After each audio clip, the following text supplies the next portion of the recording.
programs, and we interacted in diocesan ministries, and she has always impressed me. You're in for such a treat.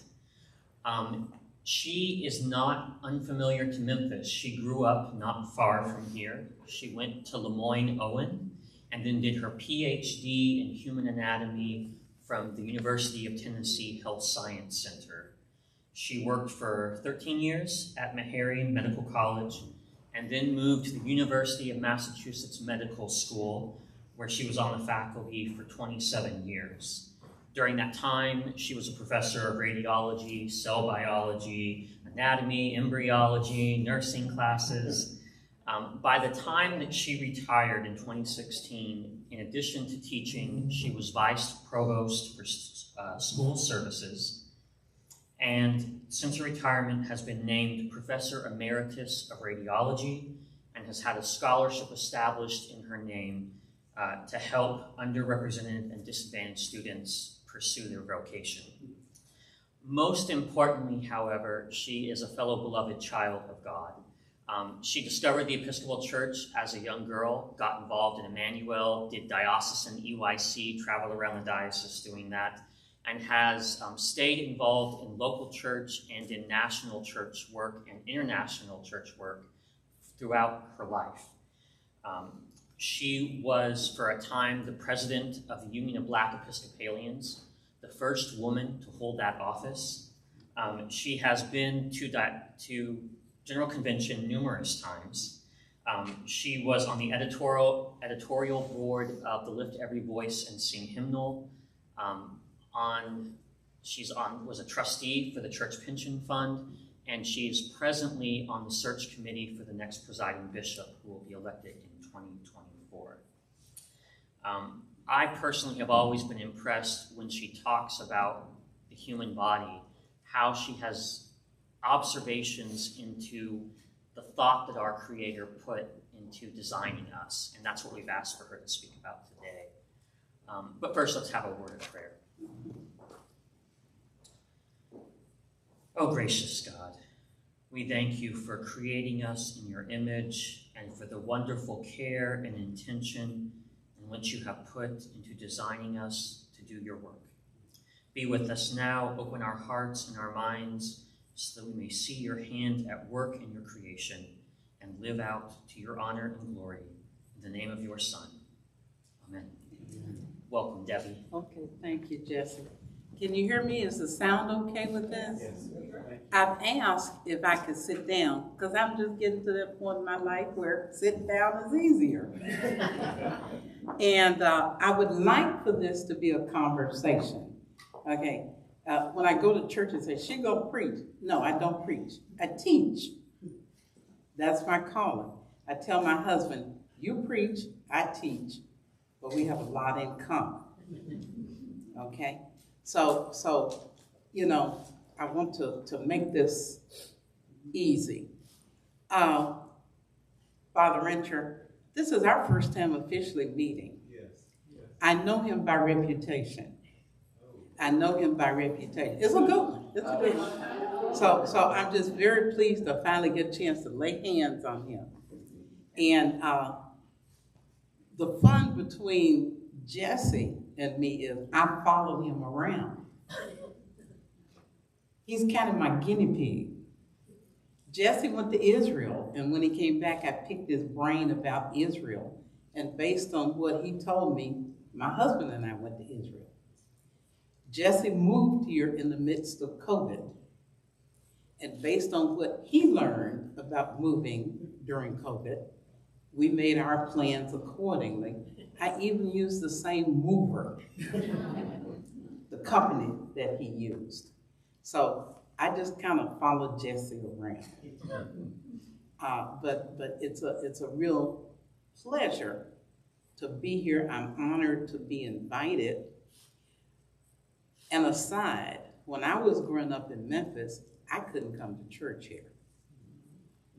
That's a different conversation. But it is an honor to be here. As Jesse told you, I earned a doctorate in human anatomy. And at the time that I was growing up, Everybody who graduated from high school in the 60s, raise your hand.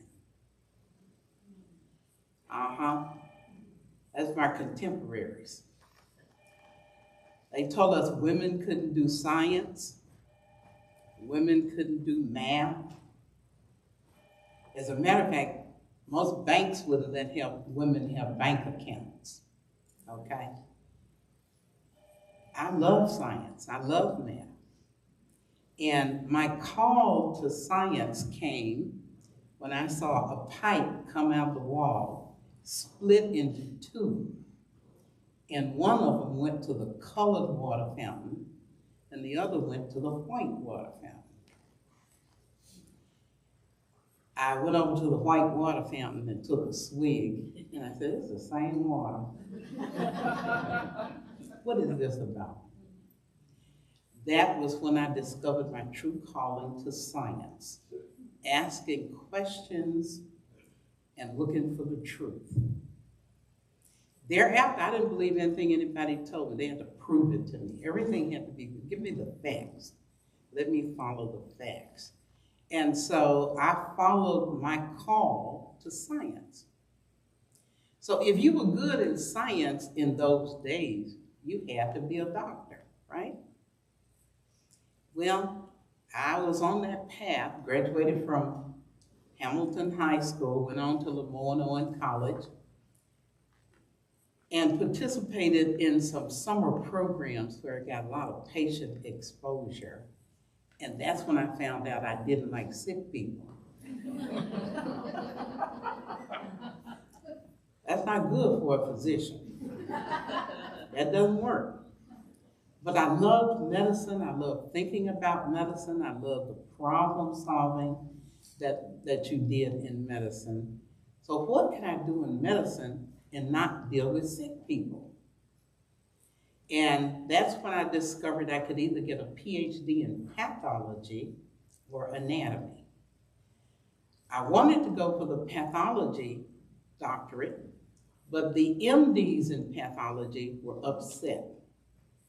And the program's PhDs in pathology were put to an end. So what was left was anatomy. I attended the University of Tennessee Health Sciences Center. I was the only Black person in my class. We took the first 2 years of our academic program with the medical students. So I did all of the first 2 years with the medical students.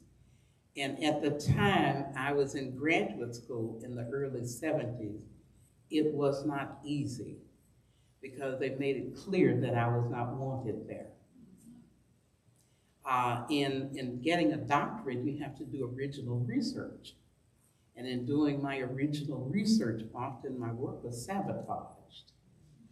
And sometimes by other students, but I think sometimes faculty sabotaged the work. But I persisted. And I was able to do that because my parents, with less than a high school education, made us believe that we were no better than anybody else, but no one else was any better than we were. And the reason this was true was because God created us. And just like God created everybody else, God created you, and you're all children of God, so nobody's better than you are. You're not better than anybody else. Treat everybody well, even if they don't treat you well. And I'm gonna tell you, I grew up in the Baptist church, the Black Baptist church. I mean, you learn the Bible. And, you know, God was everywhere, and you didn't do things because you know God was looking over your shoulder, and you cleaned under the bed because God could see the dust bunnies. You know, so I was just infused with this whole sense of the world and God's place in it and my place in it. So I went on to participate in the doctoral program. My original research was in fertilization biology, basically how sperm and egg get together, and here we are. But the sort of stuff we were doing then, you can kind of purchase on the shelf at CVS now.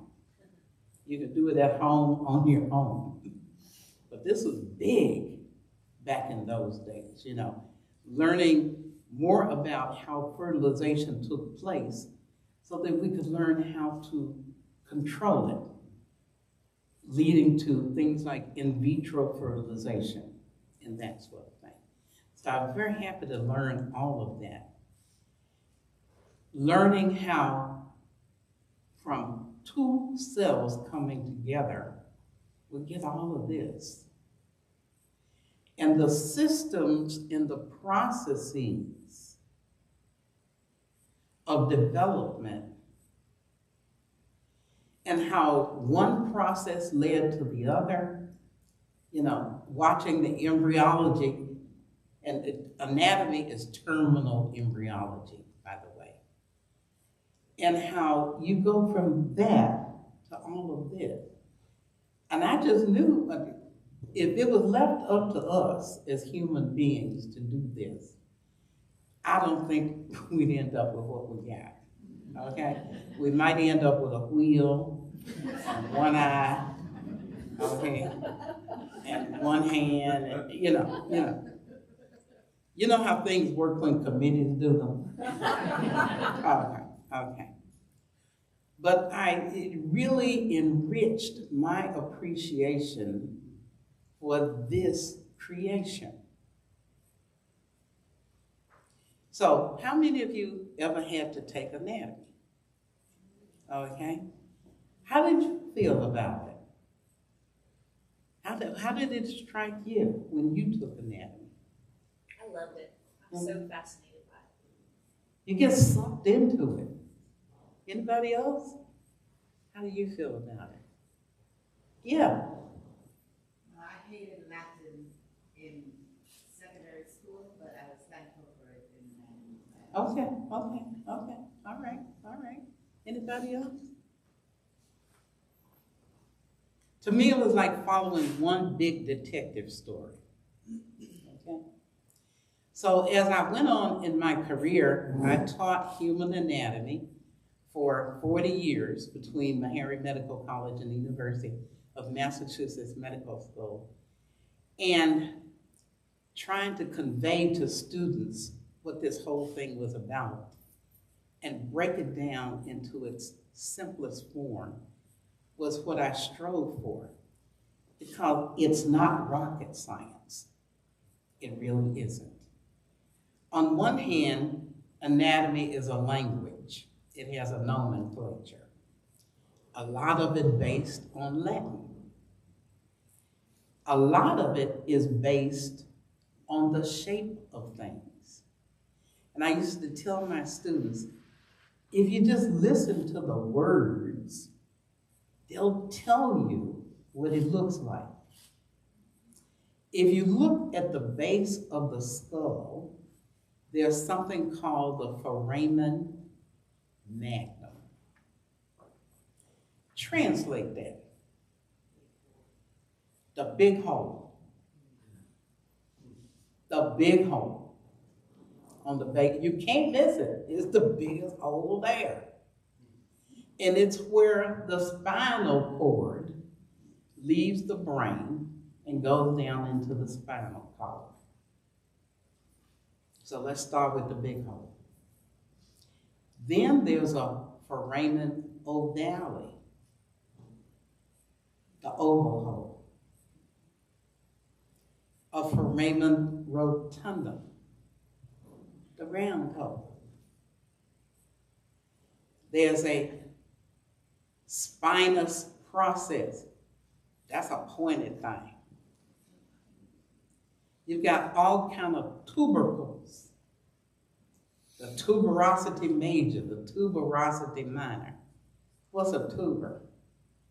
Another round thing that looks like your potatoes. Okay? You've got shafts. You got long things. You've got things named Magnus, that's a big one, and then you'll have a Minimus. There's a little one. And then sometimes you'll have the Primus, that's the first one. Then a Secundus, that's the second one. And you might even get a Tertius.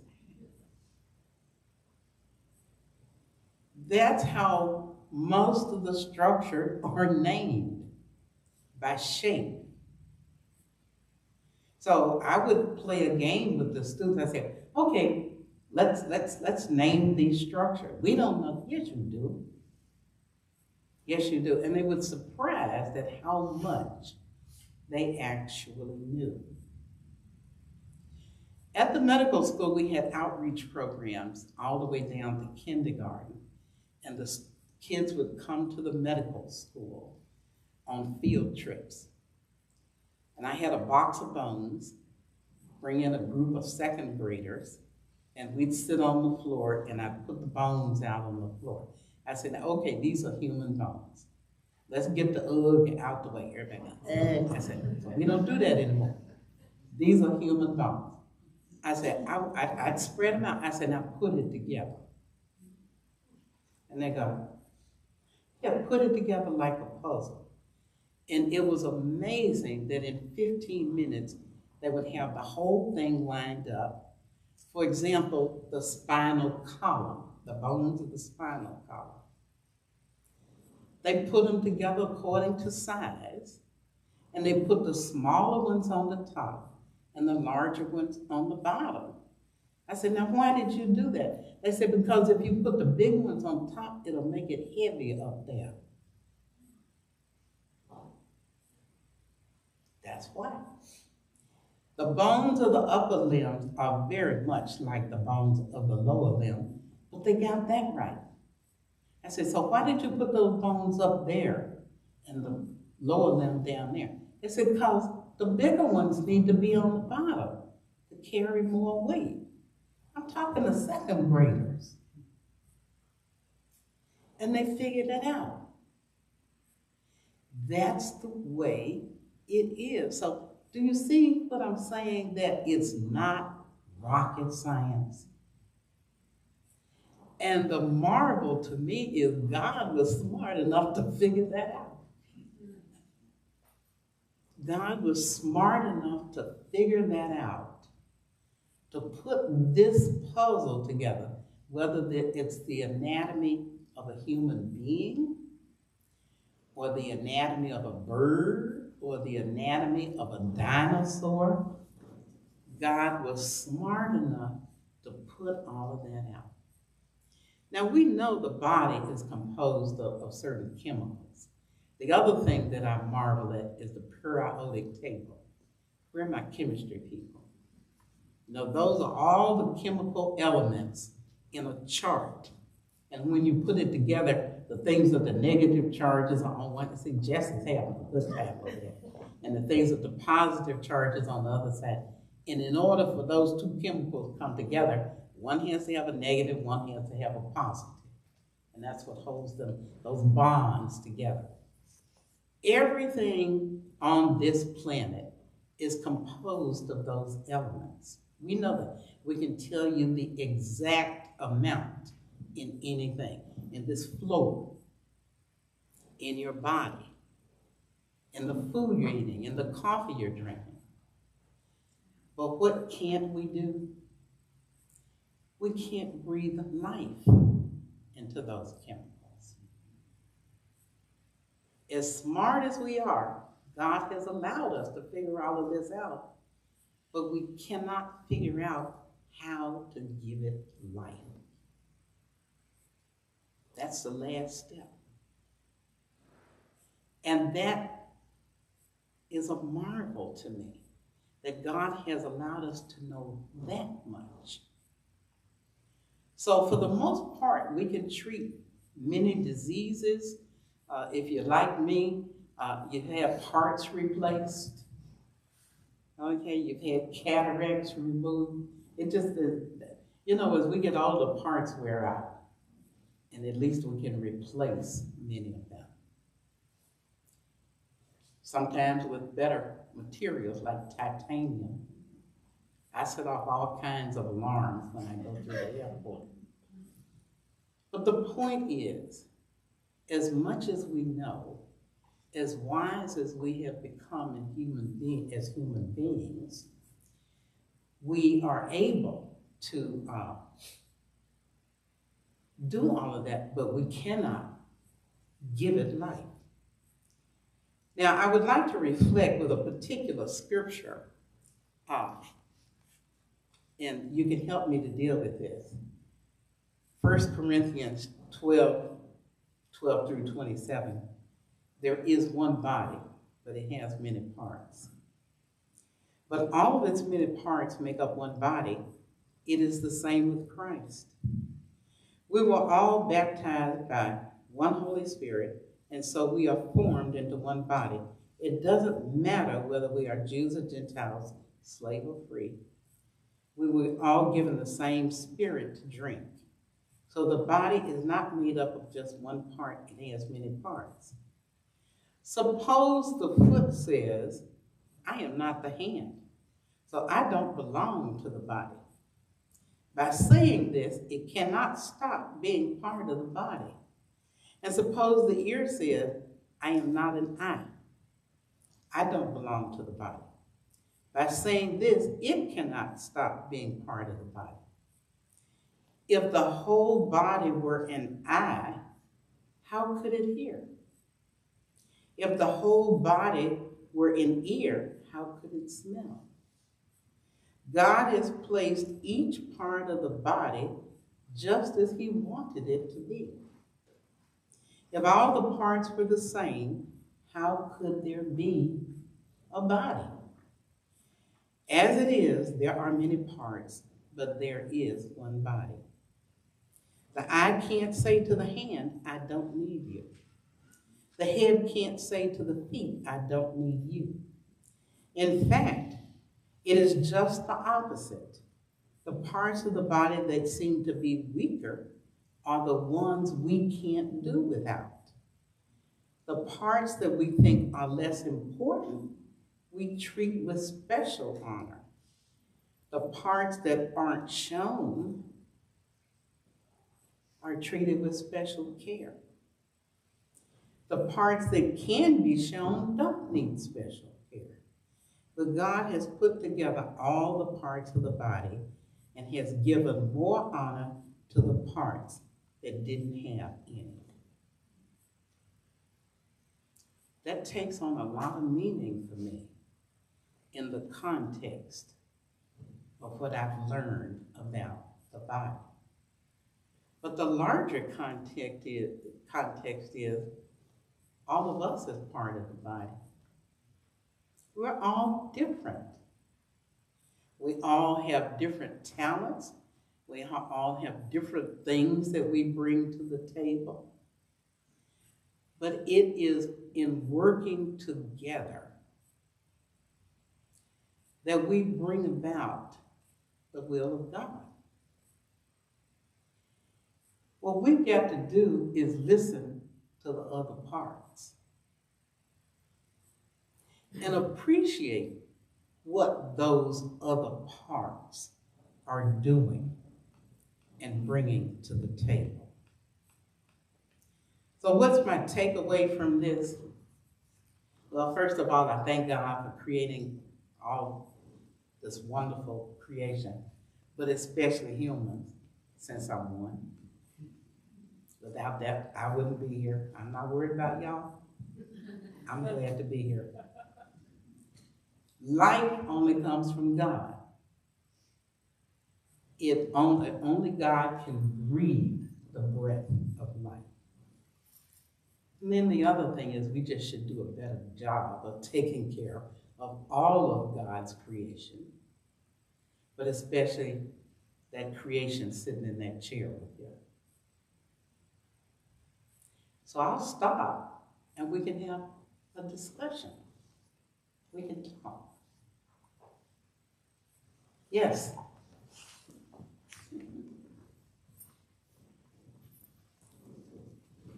Right here?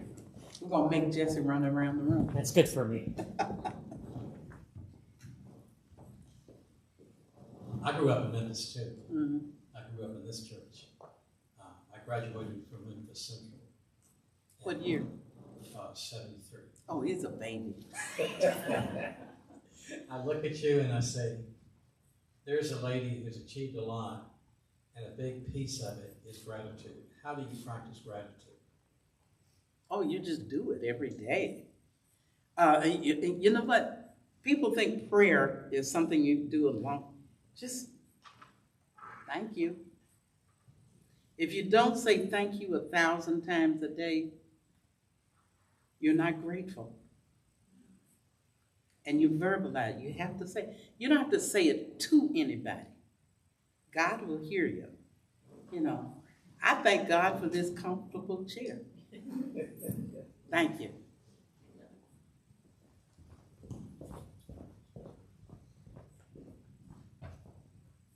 Thank you for being here. Thank you.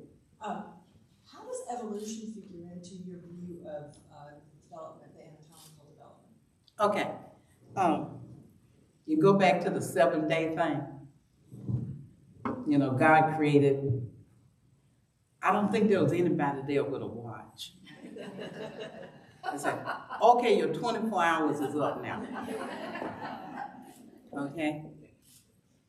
It happened over time, whatever time that was. A minute could have been 1,000 years. So I don't have any problem with the evolution thing. I don't have any problem with the 7-day thing because there's no watch on it.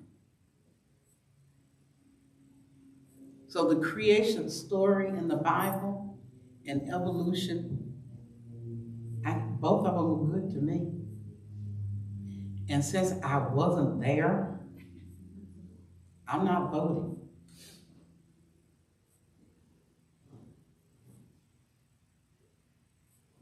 Questions? Comments? Well, you can say, Debbie, I don't believe the word you said. That's okay. Yes.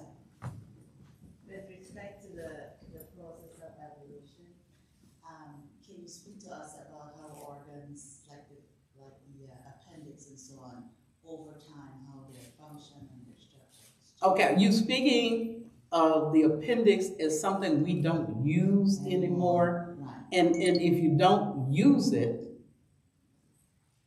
you lose it. I think we're going to lose our little toes over there. We don't use them for anything. Now, ironically, when I teach the anatomy of the hand, your foot is exactly the anatomy of the hand, okay? And with the hand, we can do this. This is what's supposed to make us superior to other animals, that we can oppose these digits. You don't need to do that with your foot. So we're going to lose that little toe. It's simply a matter of if you don't use a structure over time, you lose it.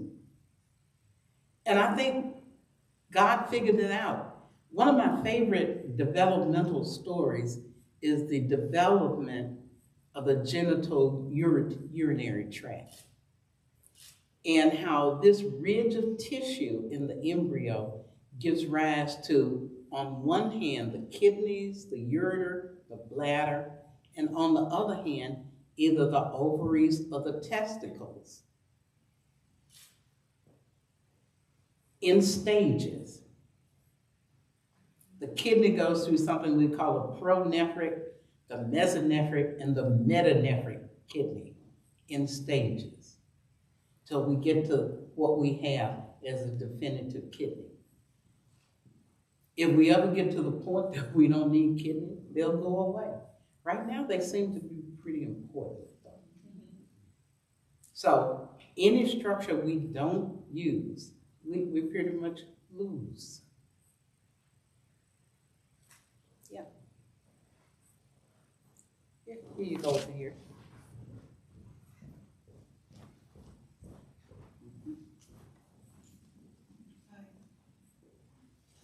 Can you speak to what first attracted you to the Okay. Yeah, okay. I grew up in Baptist church, the Black Baptist church. And during the time that I was growing up, the civil rights movement was going on. I was asking a lot of questions about a lot of things. And my parents faithfully, we attended church together. We would be there all day on Sunday. We went back on Wednesday night. We went on Friday night. But about that time, a girl had a baby out of wedlock, and they put her out of church.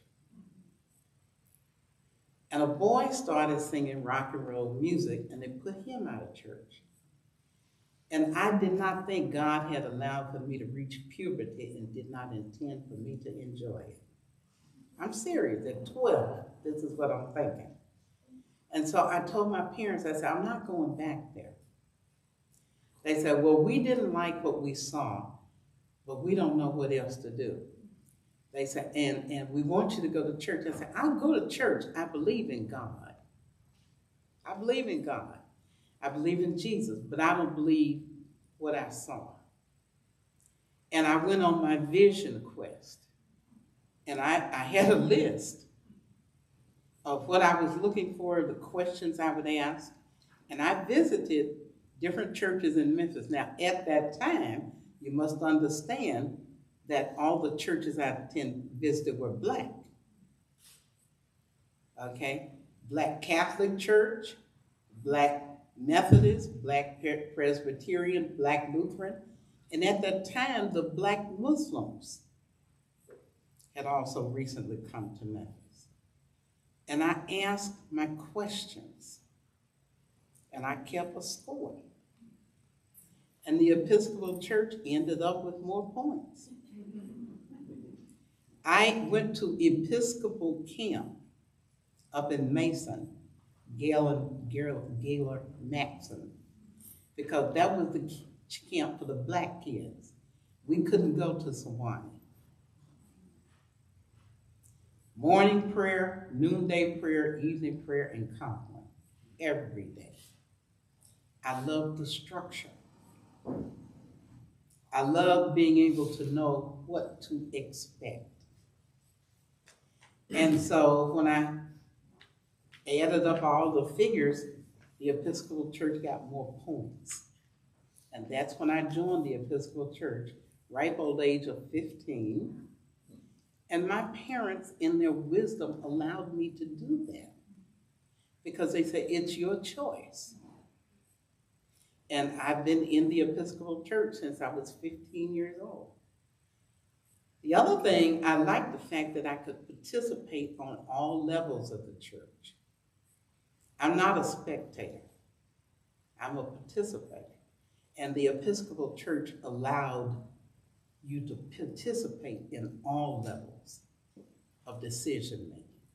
And that was very attractive to me. So that's my journey. Somebody over here had a hand.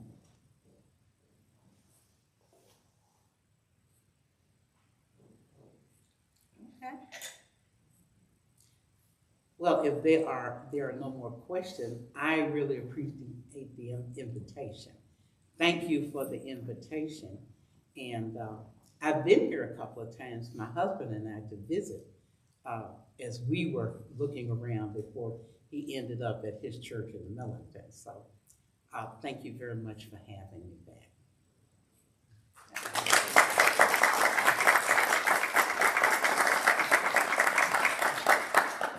A special thank you for being here again, Debbie, today. Next week, we are going to have Martha Lyle Ford, who is at Memphis Theological Seminary, and she is going to come to speak to us about our call to be good stewards of God's creation. So this fits in really well. So we hope you'll join us. Thank you for those who are joining us online. Have a good week. All right.